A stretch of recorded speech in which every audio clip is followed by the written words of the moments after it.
നമസ്കാരം. എല്ലാ സഹോദരീ സഹോദരന്മാർക്കും ഒരു പുതിയ വീഡിയോയിലേക്ക് സ്വാഗതം. ഫേസ്ബുക്ക് പ്രസ് ട്വിറ്ററെ പൊക്കി.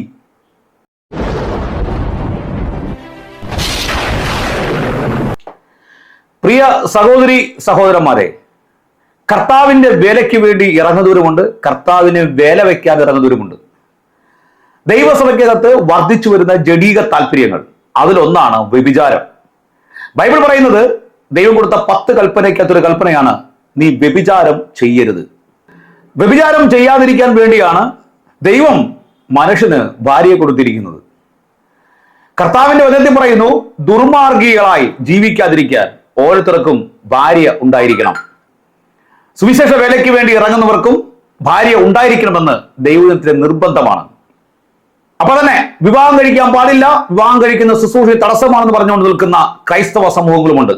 വിവാഹം കഴിച്ച ശേഷം കുറെ കാലം കഴിയുമ്പോൾ പിരിഞ്ഞ് ഭർത്താവ് ഒരു പാസ്റ്ററായും ഭാര്യ വേറൊരു പാസ്റ്ററുടെ ജോലിക്കാരിയായി ശുശ്രൂഷ ചെയ്യുന്ന സഭകളും നമ്മുടെ മുമ്പിലുണ്ട്. എന്ത് തന്നെ ആയാലും ബൈബിൾ പറയുന്നു, വ്യഭിചാരം ചെയ്യരുത്, വ്യഭിചാരം പാപമാണ്, പട്ടികയിലെ പാപമാണ് വ്യഭിചാരം. എന്നാൽ കർത്താവ് ഭൂമിയിലേക്ക് വന്ന ശുശ്രൂഷ കർത്താവ് പറഞ്ഞു, വ്യഭിചാരത്തെക്കാൾ അപ്പുറം ഒരു കാര്യം പറഞ്ഞു. കർത്താവ് പറഞ്ഞു ഇങ്ങനെയാണ്, സ്ത്രീയെ മോഹിക്കേണ്ടതിന് ഒരുവൻ ആ സ്ത്രീയെ നോക്കുന്നയാണെങ്കിൽ അത് തന്നെ വ്യഭിചാരം. അപ്പോ ഇതെന്ത് ഉപദേശം അല്ലെ!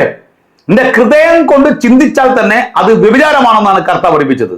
എന്നാൽ ഇന്ന് നമ്മുടെ സഭയിലും സമൂഹത്തിലും സംഘടനയ്ക്കകത്തും വ്യഭിചാരത്തിന്റെ അയ്യരുകളിയാണ്. നീ സൂപ്രണ്ടിന്റെ ആളാണോ?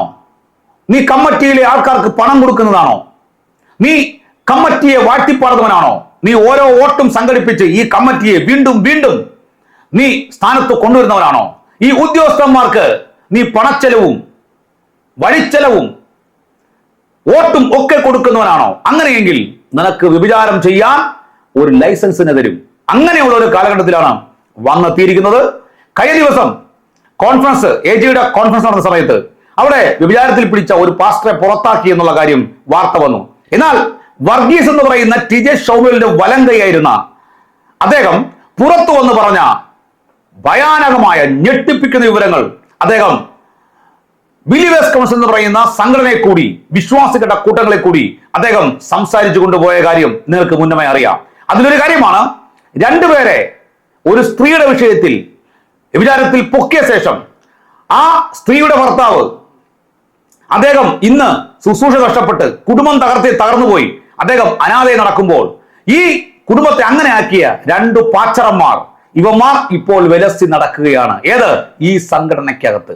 അവന്മാരെ പുറത്താക്കിയിട്ടില്ല, അവന്മാർ ഇപ്പോഴും ഇവിടെ വിലസുകയാണ്. ആ ഒരു പശ്ചാത്തലത്തിലാണ് കഴിഞ്ഞ ചില മാസങ്ങൾക്ക് മുമ്പ് ഈ നാമധേയ ക്രൈസ്തവരായിരിക്കുന്നവരുടെ ഇടയിൽ പ്രചരിച്ച ഒരു ഓഡിയോ നിങ്ങൾ മുമ്പിൽ കൊണ്ടുവരുന്നത്. നിങ്ങൾ കേൾക്കണം, നിങ്ങൾ ഈ ഓഡിയോ കേൾക്കണം, കേട്ടിട്ട് നിങ്ങൾ വിലയിരുത്തണം. മാത്രമല്ല, എന്തിനാണ് സത്യങ്ങൾ തുറന്നു പറയുമ്പോൾ നിങ്ങൾക്ക് പൊള്ളുന്നത്? നിങ്ങൾ ഒരു വ്യഭിചാരിയാണോ? അങ്ങനെയെങ്കിൽ നിങ്ങൾക്ക് കൊള്ളാൻ സാധ്യതയുണ്ട്. എന്നാൽ നിങ്ങൾക്കൊരു വ്യഭിചാരിയല്ല, നിങ്ങളൊരു കള്ളനല്ല എങ്കിൽ, ഒരു ദുഷ്പ്രവർത്തിക്കാനല്ല എങ്കിൽ നിങ്ങൾക്ക് ഇതൊന്നും കൊള്ളുകയില്ല. ഞങ്ങൾ ചൂണ്ടിക്കാണിക്കുന്നത്, ഞങ്ങൾ സംസാരിക്കുന്നത് തിന്മയ്ക്ക് നേരെയാണ്. നിങ്ങളിൽ തിന്മയുണ്ടോ എങ്കിൽ നിങ്ങൾ ഭയപ്പെടണം. നിങ്ങൾക്ക് തിന്മയില്ലേ, നിങ്ങൾ മുന്നോട്ട് പൊക്കിക്കൊണ്ടേയിരിക്കണം. നിങ്ങൾക്ക് ഇതൊന്നും ഒരു ബാധകമല്ല. ഒരു സഹോദരന്റെ തുറന്നു പറച്ചിലേക്കാണ് നിങ്ങളെ കൊണ്ടുപോകുന്നത്. നമുക്ക് കേൾക്കാം. ഒരു കാര്യം മനസ്സിലാക്കുക, ഒത്താശയോടെ അധികാരത്തിന്റെ തണലിൽ വ്യഭിചാരം ചെയ്യുന്നവർ വധിച്ചു വരുമ്പോൾ ഈ സഭ, ഈ സമൂഹം താഴേക്ക് പൊയ്ക്കൊണ്ടിരിക്കുകയാണ്. നേതാക്കന്മാർ അവരുടെ കസരയ്ക്ക് വേണ്ടി കണ്ണടയ്ക്കുമ്പോൾ ഒരു സമൂഹമാണ് അധാർമികതയിലേക്ക് മൂക്കുകുത്തുന്നത്. അതുകൊണ്ട് ഇത് പറയേണ്ടി വരുന്നു, അതുകൊണ്ട് ഇത് സമൂഹത്തിൽ അറിയിക്കേണ്ടി വരുന്നു. ഇവന്മാർ ഇപ്പോഴും ഈ തെറ്റുകൾ ചെയ്തിട്ടും പാസ്റ്റർമാരായി നടക്കുകയാണ്. അപ്പോൾ നമുക്ക് ഒരു സഹോദരന്റെ വെളിപ്പെടുത്തൽ കേൾക്കാം. പ്രിയ സഹോദരി സഹോദരന്മാരെ, പാപത്തെ വെറുക്കുക, പാപിയെ സ്നേഹിക്കുക. അത് ദൈവത്തെ അറിഞ്ഞവന്മാരല്ല, ദൈവത്തെ അറിയാത്തവരെ കുറിച്ചാണ് ഈ സംസാരിക്കുന്നത്. ഒരു പാസ്റ്ററുടെ ഫേസ്ബുക്ക് ചാറ്റും വ്യഭിചാരവും ഒരു സഹോദരൻ തുറന്നു പറയുന്നു. ഈ അധാർമികതയെ ചൂണ്ടിക്കാണിക്കുന്നതാണോ തെറ്റ്, അതോ ഈ പ്രവർത്തിക്കുന്നവന്മാരോ? കേൾക്കാം. ഞാൻ ഒത്തുതീർപ്പാക്കി കൊടുത്ത ആളാണ്. എന്നിട്ട് ഞാനത് ഇന്നേ വരെ ആരാന്ന് എന്തുവാന്ന് ഞാൻ പറഞ്ഞിട്ട്, ഓക്കെ അവൻ നന്നായിട്ട് ജീവിക്കുന്നെങ്കിൽ സഭ നടത്തുന്നെങ്കിൽ നടത്തിക്കോട്ടെന്നേ, അവന് തിരക്കിയപ്പോൾ അവൻ ഒന്നൊന്നും അതിൽ കൂടുതലുണ്ട്. ഓക്കെ, അവൻ ഇപ്പോൾ ഗുണപ്പെട്ടെങ്കിൽ ഗുണപ്പെട്ടിട്ട് ഇപ്പോഴും കഴിഞ്ഞ ആഴ്ചയും വിളിച്ചു. പെർസ്പീറ്ററാണ് അസംബ്ലി സ്കൂളിലെ. ഞാനിവിടെ വന്നിട്ട് പറഞ്ഞോ, ഈ പേര് പറഞ്ഞോ, ഇന്നാൾ ഞാനാണ് ഒത്തുതീർപ്പാക്കി ഇടനിലക്കാരനായിട്ട് നിന്ന് ഒത്തുതീർപ്പാക്കി കൊടുത്തത്. എന്റെ കാല് പിടിച്ചു, എന്റെ വീട്ടിൽ വന്ന് എന്റെ പെണ്ണുമ്പിള്ള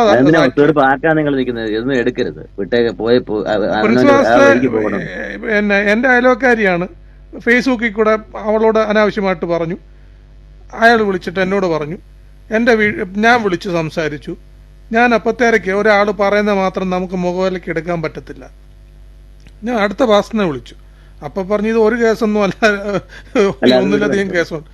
അല്ല, ഞാൻ പറഞ്ഞതാണ്, ഞാൻ പേര് പറഞ്ഞില്ല. അത് പോട്ടെ, ഒരു മിനിറ്റ് അത് തിരുവനന്തപുരമാണോ? അല്ലല്ല, അത് തിരുവനന്തപുരം ഒന്നും അല്ല, പുനലൂർ. അല്ല, ഞാൻ പറഞ്ഞു ഇത് ഇവന്മാര് കുത്തി. അപ്പൊ ഇവന്മാര് പറയാം തെളിവുണ്ടോ? എടാ, ഞാനടാ ഒത്തീർപ്പാക്കി കൊടുത്തത്. പിന്നെ എന്നോട് ചോദിക്കുക തെളിവുണ്ടോ?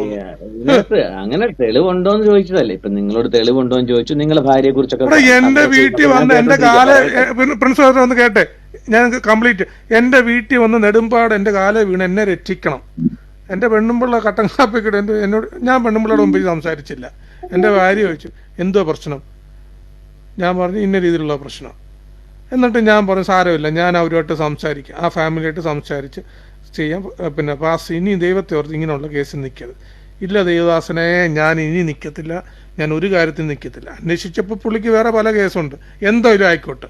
ഇപ്പോഴും പ്രസ്പീറ്ററാ, ഗുണപ്പെടുന്നെങ്കിൽ പെട്ടോട്ട്. ഞാൻ ആരോടും പറഞ്ഞില്ലല്ലോ.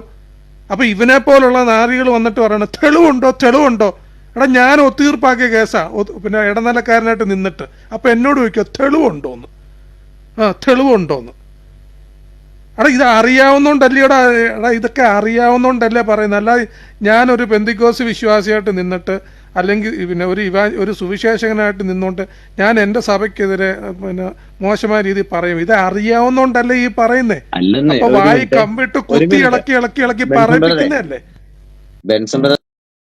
അപ്പോ നിങ്ങൾ കേട്ടല്ലോ ഒരു പാസ്റ്ററുടെ വിക്രിയകൾ. അവൻ ഇന്നും വലിയ ഉദ്യോഗസ്ഥനായി ചമഞ്ഞടക്കുകയാണ്.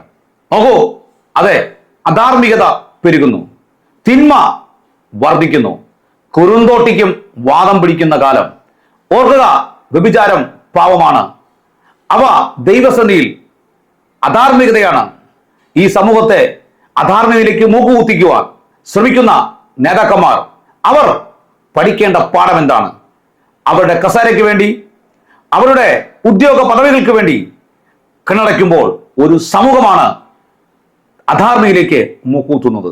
നിങ്ങൾ ചെയ്യുന്നതല്ല, ഞങ്ങൾ പറയുന്നതാണ് നിങ്ങൾക്ക് കുഴപ്പം. നിങ്ങളിൽ തിന്മയുണ്ടോ എങ്കിൽ നിങ്ങളെ ബാധിക്കും. നിങ്ങൾ തിന്മയില്ലേ എങ്കിൽ നിങ്ങളെ ബാധിക്കുകയില്ല. അധാർമികക്കെതിരെ, തിന്മയ്ക്കെതിരെ ഞങ്ങൾ യുദ്ധം ചെയ്യും. കാരണം തിന്മയുമായി ഞങ്ങൾക്ക് യാതൊരു രീതിയിലുള്ള ഒത്തുതീർപ്പുമില്ല. God bless you.